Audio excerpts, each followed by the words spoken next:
S இங்க ஒரு பையனும் பொண்ணு பார்த்தனா ஒரு ஸ்ட்ரேஞ்சான பட்டனை ஒரே நேரத்துல பார்த்தனா பிரஸ் பண்ண வந்து செய்றாங்க. பண்ணிட்டு வெளில வராங்க. பார்த்தா அவுட் சைடுல இருக்கக்கூடிய எல்லா நபர்களும் அப்படியே ஃப்ரீஸ் ஆகி வந்து நின்னுட்டு இருக்காங்க. ரெண்டு பசங்களும் பார்த்தனா நடந்து போயிட்டு இருக்கக்கூடிய நபரோட காலு கீழ பார்த்தனா முட்டையானதை வச்சு விட்டுட்டு சாண்ட்விச் சாப்பிட்டுட்டு இருக்கக்கூடிய பொண்ணோட கையில இருக்கக்கூடிய சாண்ட்விச் எடுத்துட்டு அந்த பொண்ணோட கையில பூவை வந்து கொடுத்துறானுங்க. பூவுக்கு தண்ணி பாய்ச்சிட்டு இருந்த நபரோட கையில இருக்கக்கூடிய டியூப்பை பார்த்தனா அவருக்கு நேரம் வந்து திருப்பி விட்டுறானுங்க. எல்லாத்தையும் செட் பண்ணதுக்கு அப்புறமா அந்த பட்டனை பிரஸ் பண்றானுங்க. அவனுக்கு நினைச்ச மாதிரி பார்த்தனா எல்லாம் நடக்க வந்து செய்யுது. அது மட்டும் இல்லாம அந்த பட்டனை பிரஸ் பண்ணி விட்டுட்டு சூப்பர் மார்க்கெட்ல போய் ஃபுட் ஆனதை பார்த்தனா ஆட்டையை போட்டு வந்து சாப்பிட்டுட்டு இருக்கானுங்க. அப்படி இவங்க ஜாலியா சாப்பிட்டுட்டு உட்கார்ந்துட்டு இருக்கும்போது சடனா பார்த்தனா அவுட் சைடுல ஏதோ ஒரு வித்தியாசமான சவுண்ட் ஆனது வந்து கேட்க ஆரம்பிக்குது. சவுண்ட்னு சொல்லி வெளில போய் பாக்குறாங்க. பார்த்தாங்க கூடிய பாக்ஸ் ஆனது வளைஞ்சு வந்து இருக்கு. பார்த்துட்டு இவனுங்க கன்ஃபியூஸ் ஆகும் செய்றாங்க. நம்ம தான் டைமை பாஸ் பண்ணி வச்சிட்டோமே, அப்புறம் யார் இதை வளைச்சிருப்பாங்கன்னு அவங்களுக்கு டவுட் ஆனது வந்து ஏற்படுது.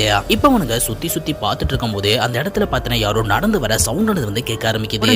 இவனுங்களும் பார்த்தனா ஃப்ரீஸ் ஆன மாதிரியே ஒரு இடத்துல நிக்க வந்து செஞ்சுறானுங்க. அந்த ஒரு நபர் இந்த ரெண்டு பசங்களையும் ரொம்ப க்ளோஸ்ல வந்து பார்த்துட்டு இருக்கான். இதுல ஸ்ட்ரேஞ்சான விஷயம் என்னன்னா பாக்குறதுக்கு அவன் ப்ளூ கலர்ல வந்து இருக்கான். அவங்க ரெண்டு பத்தியும் பார்த்துட்டு அவன் அங்க இருந்து போனதுக்கு அப்புறமா அந்த ரெண்டு பசங்களும் பார்த்தா மறுபடியும் தன்னோட வீட்டுக்குள்ள வந்து போயிடறானுங்க. வீட்டுக்குள்ள போனதுக்கு அப்புறமா மறுபடியும் ஏதோ சவுண்ட் கேக்குன்னு சொல்லி வெளில வந்து பாக்குறானுங்க. பார்த்தா அந்த ப்ளூ கலர்ல வந்த நபர் பார்த்தீங்கன்னா ஒரு பொண்ணோட உடம்புல இருக்கக்கூடிய எனர்ஜி அப்படியே அப்சர்வ் ஆனது பண்ணிட்டு இருக்கான். யார் இந்த ப்ளூ கலர்ல இருக்கக்கூடிய நபர் உங்களுக்கு தெரிஞ்சா மறக்காம கமெண்ட்ல சொல்லுங்க.